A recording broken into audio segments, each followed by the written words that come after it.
verdade é que, ao ler e pregar e estudar o capítulo 11 de Hebreus, o exercício o tempo todo acaba sendo de olhar para aqueles exemplos de fé, vindo de homens e mulheres que, quando a gente lê o texto bíblico, a gente encontra falhas. Moisés teve falhas, Abraão teve falhas, Jacó, como teve falhas? No caso de Raabe, o exercício talvez seja o contrário. Aliás, o autor de Hebreus, ele não omite o fato de Raabe ter sido prostituta. Logo de cara, a gente é exposto ao problema da vida dessa mulher. Logo de cara, a gente é exposto, e com ela a gente não cai na tentação de achar que ela é o suprassumo da espiritualidade. Talvez aqui a tentação seja diferente, seja achar que a gente é muito melhor. Eu fico feliz pela encenação que a gente viu aqui.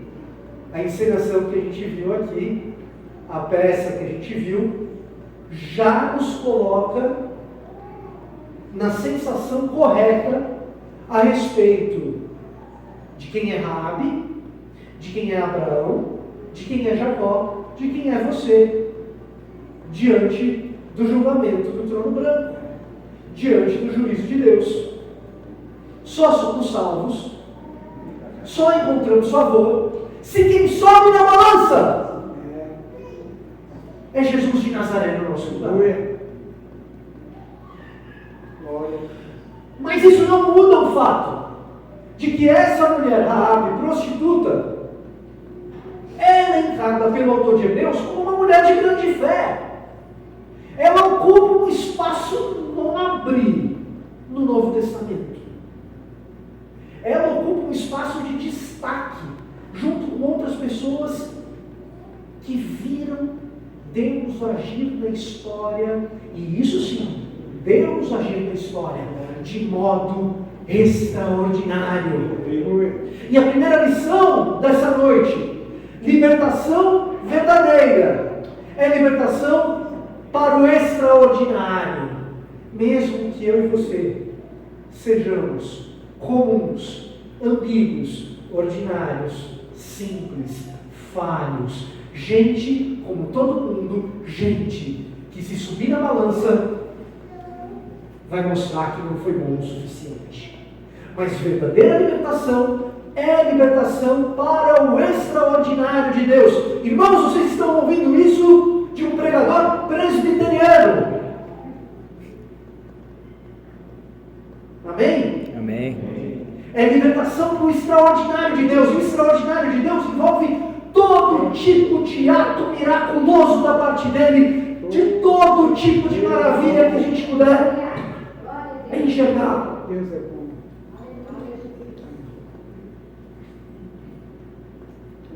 O extraordinário de Deus, ele não é apenas o extraordinário dos milagres.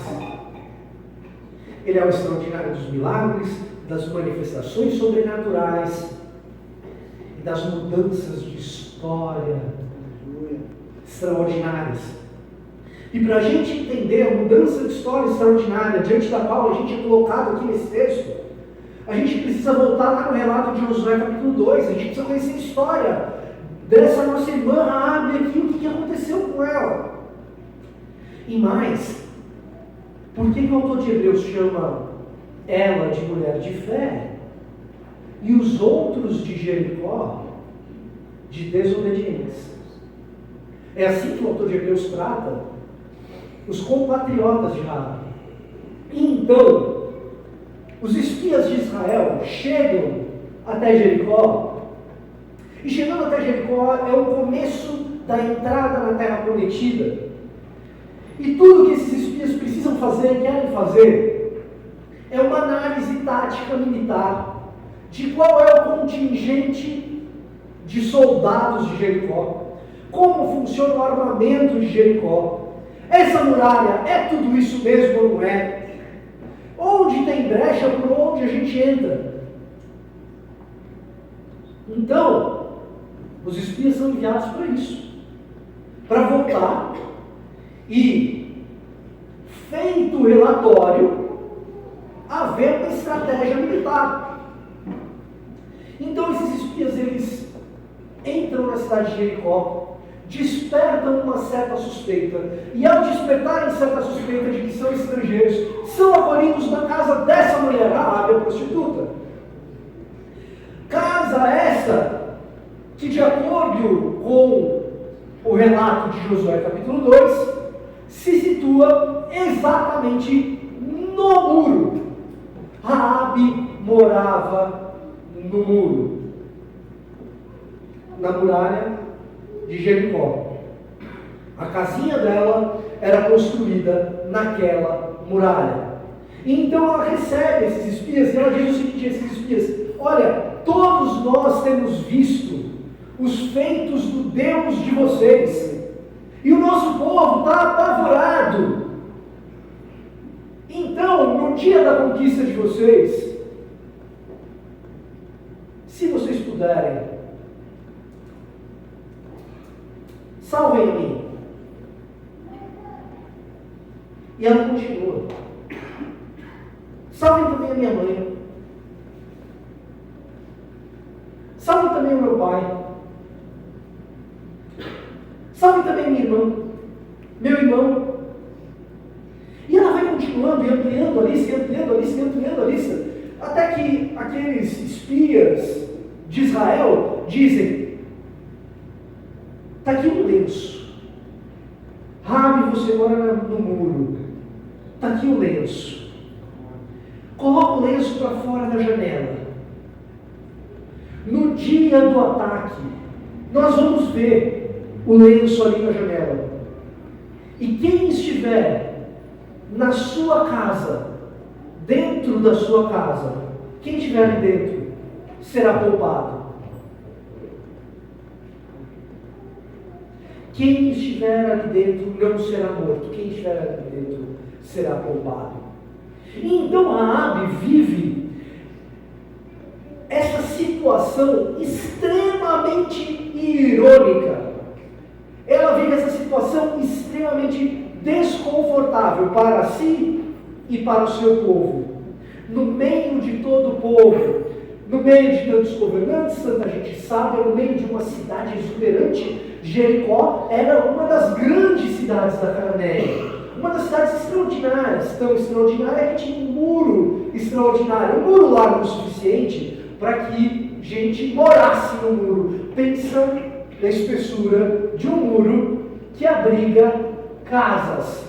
Essa é a cidade extraordinária que é Jericó, fruto de mentes extraordinárias, fruto de trabalho árduo, fruto de todo dia, muita luta, muito suor, muita gente inteligente e muita gente trabalhadora. Parece com alguma cidade que você conhece?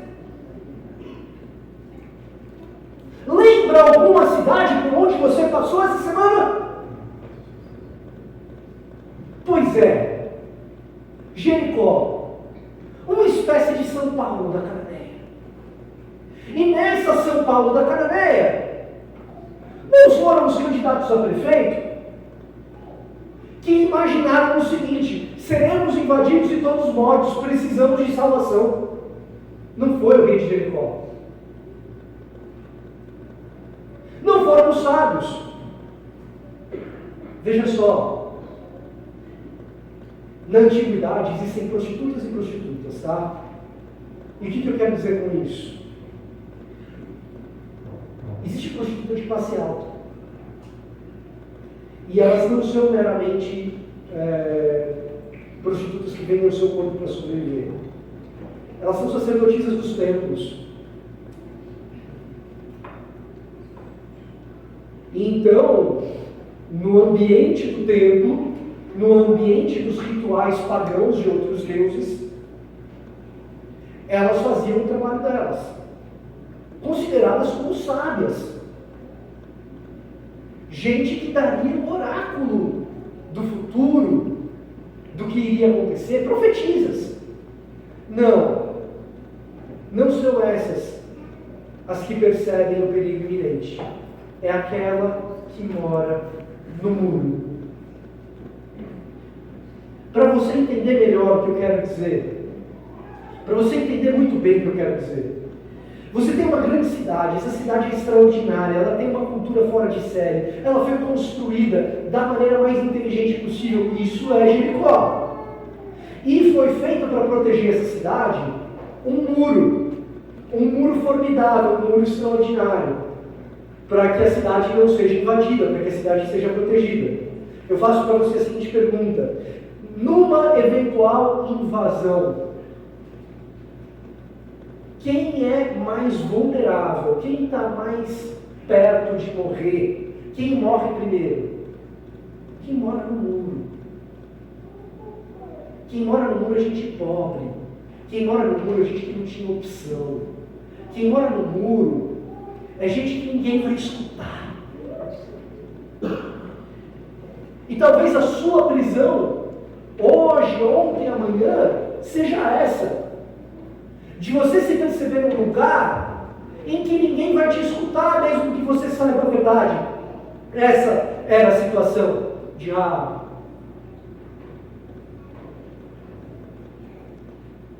Raabe não tinha condição política, Raabe não tinha condição social, e Raabe não tinha condição financeira para, diante do vislumbre do perigo, poder alertar os seus concidadãos de que o que vinha era juízo.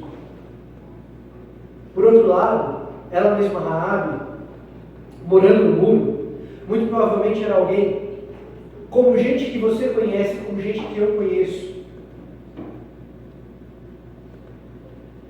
que não mora na melhor parte da Zona Sul, que para trabalhar pega a estrada do Iboimirim, e não é por opção. Gente como eu conheço, que você conhece, que no meio dessa cidade, a cidade das oportunidades, que tanta gente vem para cá, e a própria cidade vai jogando para as beiradas, e vai jogando para o muro. E o muro de hoje não é mais um muro. O muro de hoje é o primeiro comando da capital.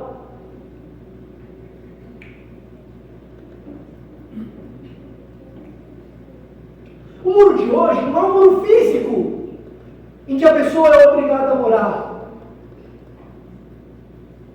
Mas é muitas vezes um aluguel que nem o aluguel se dá conta. E todo mês é dia de negociar e renegociar. Raabe está naquela situação porque a cidade é cruel. Porque a cidade é desobediente. Porque uma cidade de tanta prosperidade, é hora de construir um muro. E preste atenção na crueldade que está aqui. Nós em São Paulo também temos muita crueldade, tá, gente? Volta e meia, uma favela pega fogo. Volta e meia a gente vê situações de injustiça, gente trabalhadora, gente que dá duro. Veja só, você tem uma cidade próspera, você faz um muro para proteger essa cidade próspera. Por que raios você permite que alguém more no muro? Você tem uma cidade próspera. Dê condições para as pessoas para que elas não tenham que morar no lugar mais vulnerável da cidade. O muro não é para proteger? Por que você vai colocar pessoas ali? Que ideia é essa de alguém morar no muro? Que ideia é essa de alguém morar debaixo da ponte?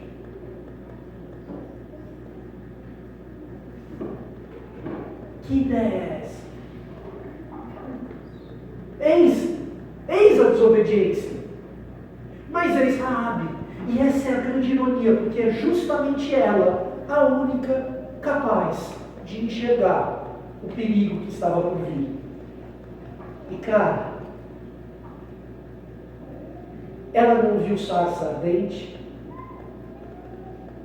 Deus não chamou ela pelo nome, sai da tua terra, da tua parentela, vai para a terra onde eu vou te mostrar.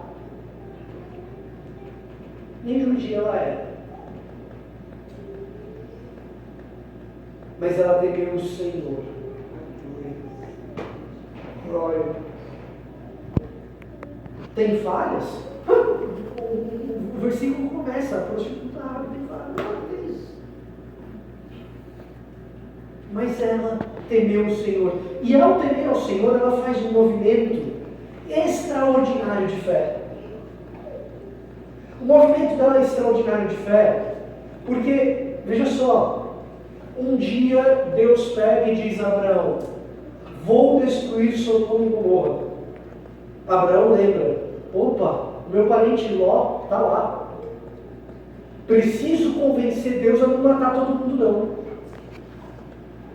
2 cidades estavam prestes a ser destruídas, Deus vai lá e avisa Abraão. Raabe nem precisou ser avisado. E o diálogo que Abraão tem com Deus é assim: olha, se tiver 50 justos, você salva a cidade? Aí Deus fala: salva. Mas Abraão imagina que não vai ter 50 pessoas capazes de subir na balança aqui e Deus considerar justo. Então ele fala assim: mas e se tiver 25? E Abraão então vai reduzindo, até chegar a conseguir salvar pelo menos Ló e a família dele. E nem a família de Ló é inteiramente salva. Mesma situação, uma cidade prestes a ser destruída. E a fé de Raabe vai na direção inversa de Abraão. Dá para me salvar? Dá para salvar meu pai? Não, se dá para salvar meu pai, dá para salvar minha mãe, não dá? Mas se dá para salvar minha mãe, dá para salvar minhas irmãs? Mas se dá para salvar minhas irmãs, dá para salvar meus irmãos? Raabe, calma. Quem você colocar dentro da tua casa não vai morrer. Estamos combinado? Uau! Dá para entender porque o autor de Hebreus coloca o nome dela aqui? Uau! De onde menos se esperava? De onde menos se esperava, talvez para o nosso coração, talvez para os nossos olhos, que por mais que a gente ouça é graça, por mais que a gente veja encenações como a que a gente viu hoje, a gente ainda quer crer que eu sou um pouco melhor. E talvez a sua prisão seja essa, por algum motivo. Você sabe a verdade, mas a tua voz, ela está lá entalada lá dentro. Porque ninguém te escuta. Tem libertação para isso. Aleluia.